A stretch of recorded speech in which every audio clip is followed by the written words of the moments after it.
প্রথমে আমি এই যে আলুগুলি কাটিয়ে নিতেছি, টুকরো টুকরো করে নিতেছি বন্ধুরা। আজকে একটু সয়াবিনের ঝোল করব আলু দিয়ে। আর বেশি কয়েকটা দিব না, আর একটাই আলু দিব। এটা বড় আলু হয়। এটাকে আমি টুকরো টুকরো করে কেটে নিতেছি বন্ধুরা।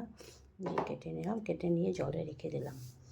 আর এদিকে আমি সয়াবিন ধুয়ে পরিষ্কার করে রেখে দিচ্ছি। আর এই যে কড়াই গরম বসে নুন আর হলুদ দিয়ে সয়াবিনটাকে প্রথমে ভেজে নেব, লালচি করে একটু ভাজবো, কারণ কাঁচা ভাবটা চলে যাবে।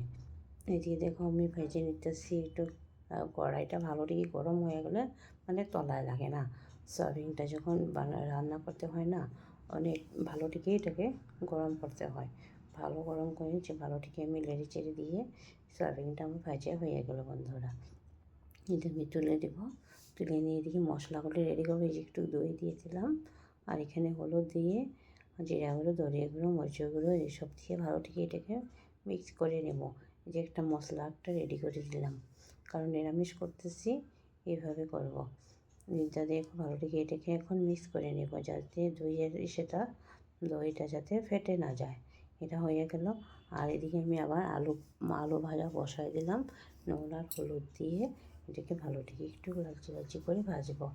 আর ওই সাথে আমি আর একসাথে করে দিলাম, মানে ফোড়নটাও দিয়ে দিলাম। আলুটা এক সাইডে রেখে দিলাম।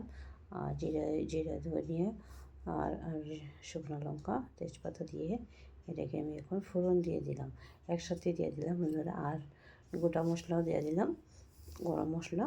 আর দিয়ে এটাকে ভালো থেকে এখন এটাকে নেড়ে চেড়ে নিয়ে আমি এখন মিক্স করে রাখা দইটি আছে না, ওইটা দিয়ে দিব। এটাকে প্রথমে একটু ভাজে নিলাম, দেখলাম সিদ্ধ হয়েছে কি না। দেখলাম সিদ্ধ হয়ে গেছে, বেশি সময় লাগে না। আলুটা ছোটো ছোটো ছোটো টুকরো করলাম। এই যে দেখো বন্ধুরা, বেশি মানে করি নেই, এই যে 5টা করে ভাজি নেই, ওই একসাথেই আমি ফোড়ন দিয়ে দিলাম। আর করলাম না।